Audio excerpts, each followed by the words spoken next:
প্রিয় নবম শ্রেণীর শিক্ষার্থীরা, তোমাদের বার্ষিক পরীক্ষার জন্য বোর্ড থেকে প্রদত্ত নবম শ্রেণীর গণিত প্রশ্নটি এবং বোর্ড থেকে যে নির্দেশনাটি দেওয়া হয়েছে সে সকল বিষয় নিয়ে আজকের এই ক্লাসটি।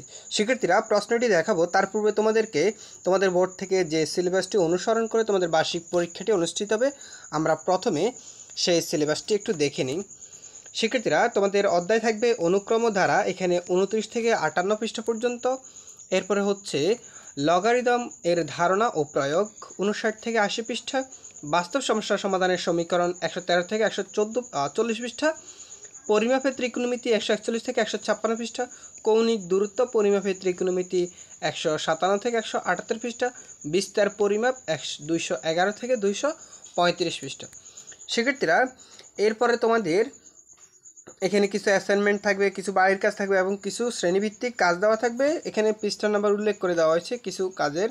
দেখো, যেমন এখানে নবম শ্রেণীর পাঠ্য বইয়ের 148 পৃষ্ঠার একক কাজটি শ্রেণীর কাজটি হিসাবে ব্যবহার করা যায়। সেক্ষেত্রে এখানে মূলত 30 মার্কের জন্য তোমাকে মূল্যায়ন করাবে। তোমরা প্রশ্নের মান বাটন অবশ্যই সবাই জানো যে 15টি MCQ থাকবে, 10টি এক কথা প্রকাশ থাকবে, এরপর সংক্ষিপ্ত প্রশ্ন থাকবে 13টি, এরপরে সৃজনশীল প্রশ্ন থাকবে 10টি, তোমাকে 60টির অ্যান্সার করতে হবে।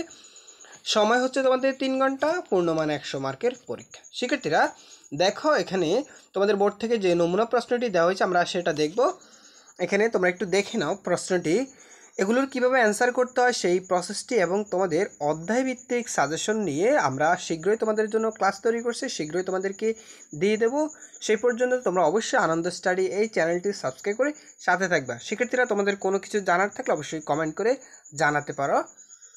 এগুলো হচ্ছে তোমাদের এক কথা প্রকাশ, আর 16 থেকে এক কথা প্রকাশ থাকবে। এরপরে হচ্ছে খ বিভাগ, এখানে সংক্ষিপ্ত প্রশ্ন থাকবে 13টি, একটাতে 2 করে মোট 26 মার্কের জন্য। এই যে দেখো, এগুলো হচ্ছে সংক্ষিপ্ত প্রশ্ন।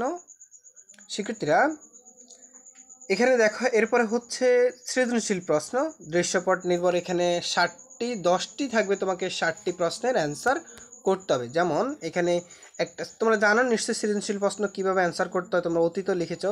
তবে সৃজনশীল প্রশ্নের প্যাটার্নটি 3, 4, 5 ক খ নিয়েও সৃজনশীল হতে পারে, ক খ গ এটা নিয়েও সৃজনশীল হতে পারে, ঠিক আছে। তো এখানে নাম্বার এবং সৃজনশীলের প্রশ্নগুলো দেওয়া আছে। শিক্ষার্থীরা, শীঘ্রই আমরা তোমাদের জন্য প্রতিটি অধ্যায় থেকে সাজেশনমূলক ক্লাস নিয়ে আসবো। তো তোমাদের সবার প্রতি রিকোয়েস্ট, আনন্দ স্টাডি চ্যানেলটি সাবস্ক্রাইব করে রাখবা। তোমরা সবাই ভালো থাকবে, সুস্থ থাকবে। দেখা হবে তোমাদের আগামী ক্লাসগুলোতে। আল্লাহ হাফেজ।